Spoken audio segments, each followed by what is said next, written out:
before. So on December 11th, 2025, the Indiana Senate voted 31-19 to kill the redistricting bill.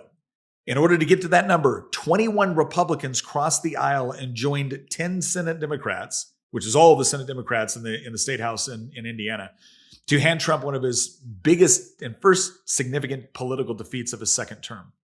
Now, before leading up to this, there was a drive to push to redistrict in red states in order to get more congressional seats. Why? Well, we have a very, very slim majority in the House. And the bottom line is we have a lot of conservative states that we could get more conservative Republican seats out of. Now, the initial reaction from certain Republicans is, well, this is not the way we do business. We have to do this in an orderly fashion, and we can't just gerrymander districts in order to get the sort of seats we want. To which the obvious reply is, oh, well, do the Democrats know this? Because the Democrats have been doing it in Illinois.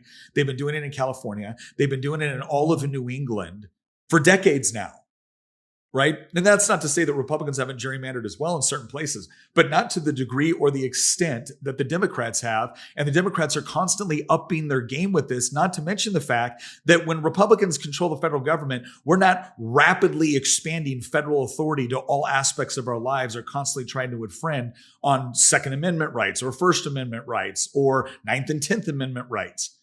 Okay, but the Democrats do every single time they get power. And so this is somewhat existential at this point, especially when you listen to what Democrats claim they will do the moment they have power again. And so the appeal that was made, not just from Donald Trump or J.D. Vance, but from Governor Mike Braun, from Jim Banks of Indiana, like the argument that was made was, guys, we have to take this threat seriously, and we have to use the power that you have been entrusted by your constituents to do big and important things while we have the power to do it. And these senators decided, no, that's not the statesman-like thing to do. And I have to tell you, as a former legislator in Virginia, I spent 10 years in the Virginia House of Delegates.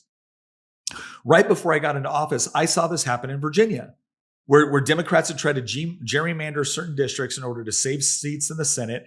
They lost anyways.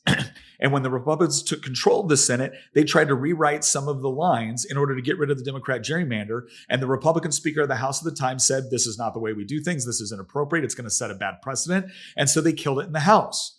And on some level, you're probably thinking, my gosh, what an honorable upholding of the Virginia way. And maybe at that time, you could have made that argument. But fast forward 16 years, and now what are we watching the Democrats do? Completely ignore Virginia law, tradition, the Constitution, in order to gerrymander Virginia. And we're going to get more into what that looks like a little bit later, just to give you a juxtapose. So the bottom line is that a lot of Republicans right now are fed up with these kind of milquetoast Republicans that don't know what time it is.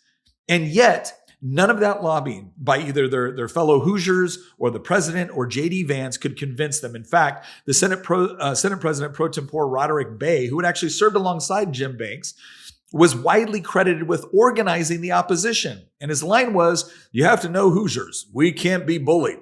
Well, his seat is up in 2028. So we'll see about that. Because here's the deal.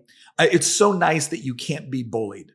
But the problem is that every time Democrats get power, they bully the rest of us. And so we expect you to do something about it. I used to say this when I was in my House seat. I'm like, I'm not going to sit here and watch Democrats do the things they do without saying anything, without fighting, because my constituents deserve to know that I'm fighting for them. Well, Indiana decided that if you're not going to fight for them, they're going to do something about it.